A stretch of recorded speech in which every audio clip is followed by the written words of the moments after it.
ಲಕ್ಷ್ಮೀ ಬಾರಮ್ಮ. ಅಯ್ಯೋ ದೇವ್ರೆ, ಇವ್ರು ಇಲ್ಲೇ ಇದ್ದಾರಲ್ಲಪ್ಪ, ನಾನು ಹೆಂಗೆ ಒಳಕ್ಕೆ ಹೋಗೋದು?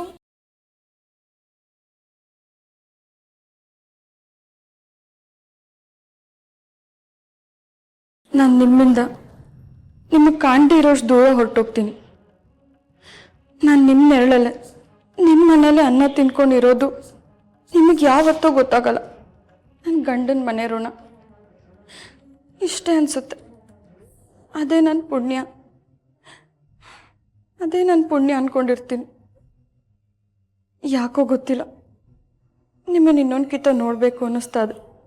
ಅಯ್ಯೋ, ಎಂಥ ದುರಾದೃಷ್ಟವಂತೆ ನಾನು. ನಿಮ್ಮನ್ನು ಕಡೆ ಸಲ ನೋಡಬೇಕು ಅಂದರೂ ಅದು ಸಾಧ್ಯ ಆಗ್ತಿಲ್ಲ.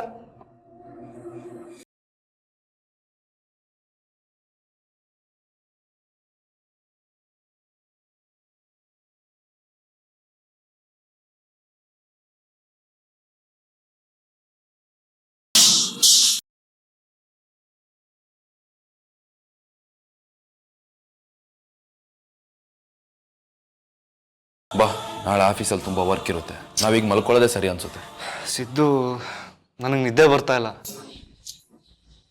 ನನಗೆ ಯಾಕೋ ನಮ್ಮನ್ನು ಯಾರೋ ಅಬ್ಸರ್ವ್ ಮಾಡ್ತೀರಾ ಅಂತ ಅನಿಸ್ತಿದೆ.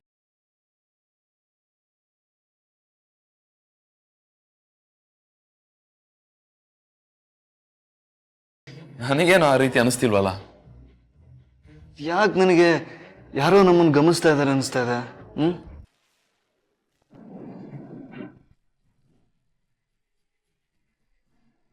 ಅಯ್ಯೋ, ಅವ್ರು ನನ್ನನ್ನು ನೋಡ್ಬಿಟ್ರಾ? ನಾನು ಅವ್ರ ಕಣ್ಣಿಗೆ ಬಿದ್ಬಿಟ್ನಾ? ಅಯ್ಯೋ ದೇವ್ರೆ, ಏನಪ್ಪ ಮಾಡೋದೀಗ? ಚಂದು, ಯಾಕೋ ಒಂಥರ ವಿಚಿತ್ರವಾಗಿ ಆಡ್ತಾ ಇದೆಯಲ್ಲ. ಶ್ರುತಿ ಅವ್ರು ಇಲ್ಲಿಲ್ಲ, ಅವ್ರ ಅಪ್ಪನ ಮನೆಗೆ ಹೋಗಿದ್ದಾರೆ. ನಿನಗೇನೋ ಭ್ರಮೆ. ಬಾ ಮಲ್ಗನ.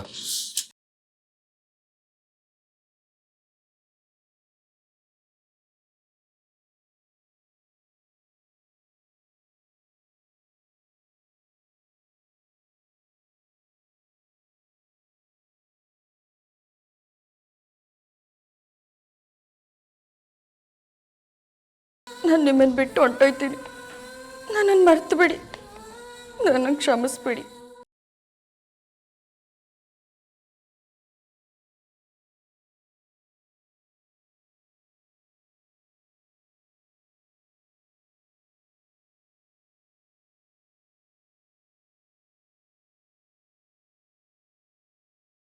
ಈ ಮನೆ ಋಣ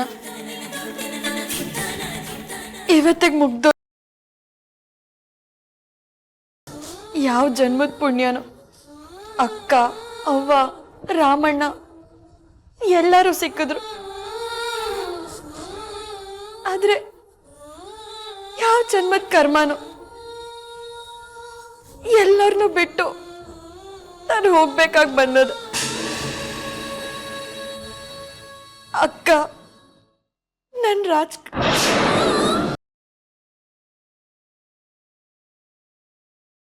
ತಪ್ಪು. ಅಕ್ಕ ಅವಳು ರಾಜ್ಕುಮಾರ್ ಯಾವಾಗ್ಲೂ ಸಂತೋಷವಾಗಿರ್ಬೇಕು.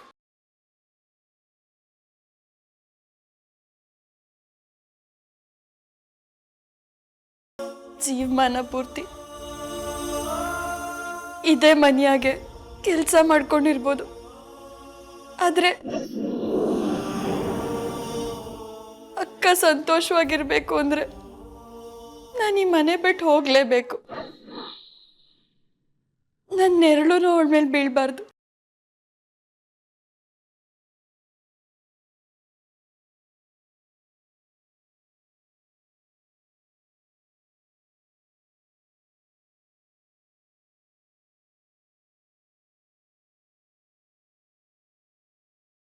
ಚಿನ್ನು,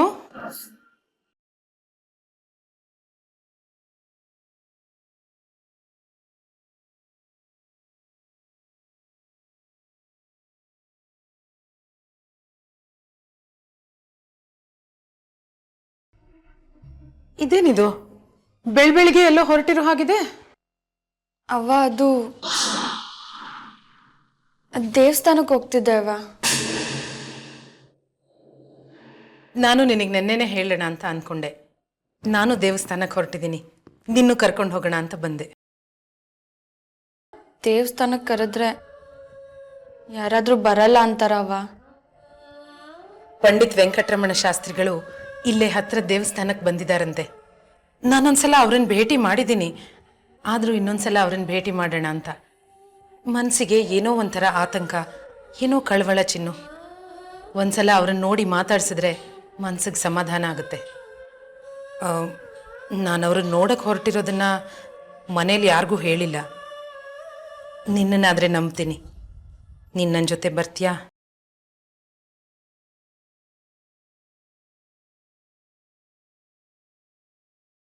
ನೀನು ನನಗೆ ಎಷ್ಟೊಂದು ಸಹಾಯ ಮಾಡಿದ್ಯಾ, ಇದೊಂದು ಸಹಾಯ ಮಾಡ್ತೀಯಾ ಅಲ್ವಾ? ಹುಚ್ಚದ ಅವನ ಸೇವೆ ಮಾಡೋ ಭಾಗ್ಯ ಅಂತೂ ನಾನು ಕೇಳ್ಕೊಂಬರ್ಲಿಲ್ಲ. ಆದರೆ ಅವನಕ್ಕಿಂತ ಮಿಗಿಲಾದ ಅತ್ತೆ ಸೇವೆನಾದರೂ ಮಾಡೋಕ್ಕೆ ಸಿಕ್ತಲ್ಲ, ಅದೇ ನನ್ನ ಭಾಗ್ಯ. ಬರ್ತೀನವ್ವ. ಬಾ.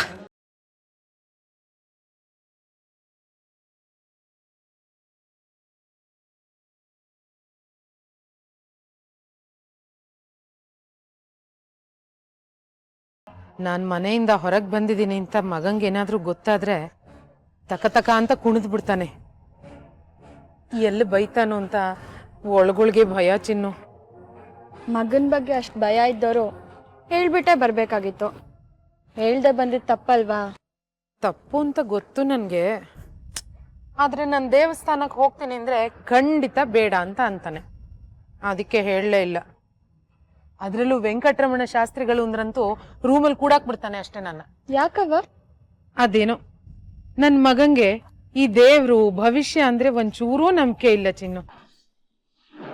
ನಾನ್ ನೊಂದ್ಕೋತೀನಿ ಅಂತ ಪ್ರಸಾದ ತಗೊಳ್ತಾನೆ, ಮಂಗಳಾರತಿ ತಗೊಳ್ತಾನೆ, ತೀರ್ಥ ಕುಡಿತಾನೆ.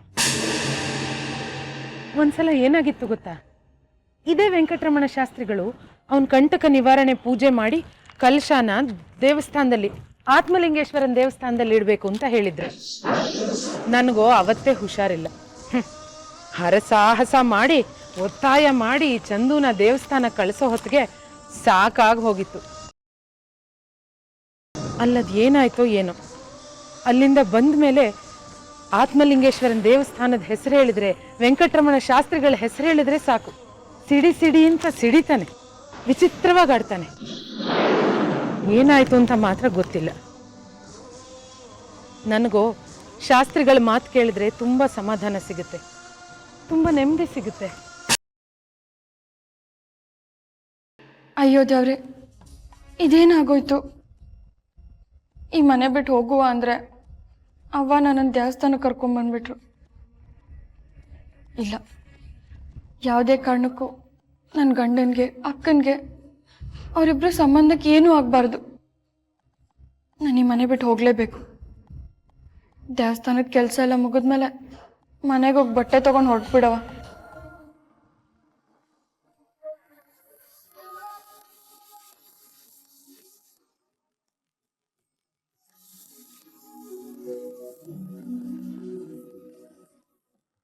ನಮಸ್ಕಾರ ಶಾಸ್ತ್ರಿಗಳೇ. ನಮಸ್ಕಾರ, ಬನ್ನಿ ಕೂತ್ಕೊಳ್ಳಿ.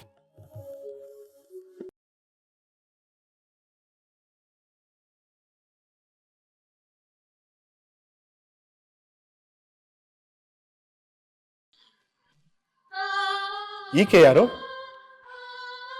ಇವಳು ಚಿನ್ನು ಅಂತ. ಮಹಾಲಕ್ಷ್ಮಿ ಆಗಿದ್ದಾಳೆ. ಶಾಸ್ತ್ರಿಗಳೇ, ಈ ಮುಂಚೆ ನಾನು ನಿಮ್ಮನ್ನೊಂದ್ಸಲ ಭೇಟಿಯಾಗಿದ್ದೆ. ನನಗೆ ನೆನಪಿದೆ. ಕೆಲವು ಮುಖಗಳನ್ನ ಮರೆಯೋಕ್ಕಾಗಲ್ಲ. ನೀವು ಬೆಂಗಳೂರಿಗೆ ಬಂದಿದ್ದೀರಾ, 3 ದಿನ ಇಲ್ಲೇ ಇರ್ತೀರಾ ಅಂತ ತಿಳಿತು. ಅದಕ್ಕೆ ನಿಮ್ಮನ್ನು ನೋಡಕ್ಕೆ ಅಂತ ಬಂದೆ. ಈಗ ನೀವು ಬಂದ ಕಾರಣ ಏನು ತಾಯಿ? ಹೋದ್ಸಲ ನಾನು ನನ್ನ ಮಗನ ಜಾತಕ ತಂದಿದ್ದೆ. ಅದನ್ನ ನೋಡಿ ನೀವು ಅದರಲ್ಲಿ ಮೃತ್ಯು ಕಂಟಕ ಇದೆ ಅಂತ ಹೇಳಿದ್ರಿ. ಅದಕ್ಕೆ ಪರಿಹಾರನೂ ಹೇಳಿದ್ರಿ. ನಾನೆಲ್ಲ ಚಾಚು ತಪ್ಪದೆ ಮಾಡಿದ್ದೀನಿ.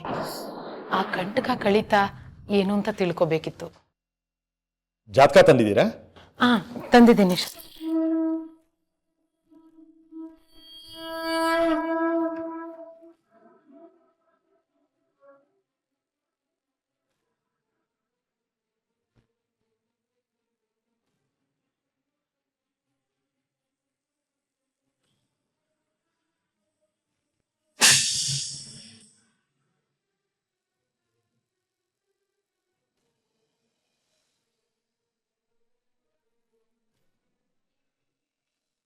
ನೀವು ಪೂಜೆ ಮಾಡಿದ್ಮೇಲೂ ದೋಷ ನಿವಾರಣೆ ಆಗಿಲ್ಲ ಅಂತ ಜಾತಕ ಹೇಳ್ತಾ ಇದೆ. ಇಷ್ಟು ದಿನ ಇಲ್ಲದೆ ಇದು ಹೊಸ ಕಂಟಕದ ಪ್ರಶ್ನೆ ನಿಮ್ಮ ಮಗನ ಜಾತಕದಲ್ಲಿ ಕಾಣಿಸ್ತಾ ಇದ್ದಿಲ್ಲ ತಾಯಿ.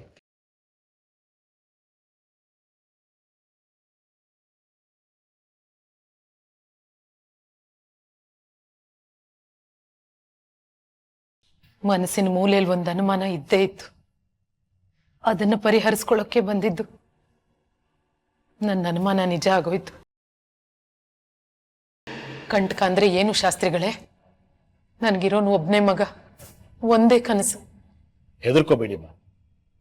ಸಮಸ್ಯೆ ಸೃಷ್ಟಿ ಮಾಡಿದ ದೇವರೇ ಅದಕ್ಕೊಂದು ಪರಿಹಾರವನ್ನು ಸೃಷ್ಟಿ ಮಾಡಿರ್ತಾನೆ. ದಾರಿಗೆ ದಾರಿ ಅಂತ ಹಿರಿಯರು ಹೇಳ್ತಾರೆ. ಈಗ ನಾನೇನ್ ಮಾಡ್ಬೇಕು ಶಾಸ್ತ್ರಿಗಳೇ?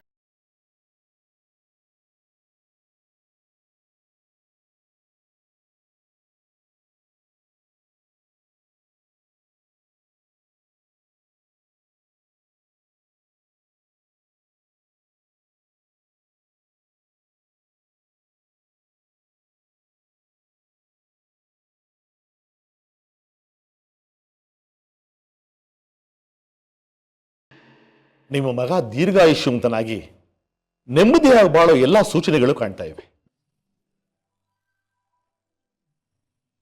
ಆದರೆ ಮೃತ್ಯುಕಂಟಕ ಒಂದು ಅಡ್ಡ ಬರ್ತಾ ಇದೆಯಲ್ಲ ತಾಯಿ.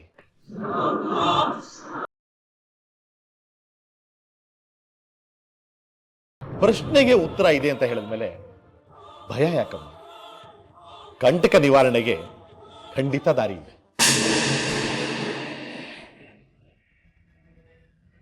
ನೀವ್ ಏನ್ ಹೇಳಿದ್ರು ಮಾಡ್ತೀನಿ ಶಾಸ್ತ್ರಿಗಳೇ.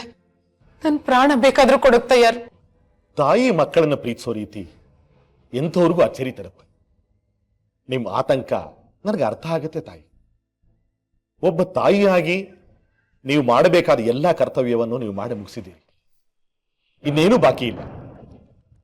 ಬಾಕಿ ಉಳಿದಿರೋದು ಅಂದ್ರೆ ಇಷ್ಟು ದಿನ ನೀವು ನಿಮ್ಮ ಮಗನ ಕಾಪಾಡಿಕೊಂಡ ಹಾಗೆ ಇನ್ನು ಮುಂದೆ ನಿಮ್ಮ ಮಗನ ಹೆಂಡತಿ ಅಂದ್ರೆ ಈ ನಿಮ್ಮ ಸೊಸೆ ಆತನ ಕಾಪಾಡ್ಕೋಬೇಕು ಅಂತ ಜಾತಕ ಫಲ ಹೇಳ್ತಾ ಇದೆ.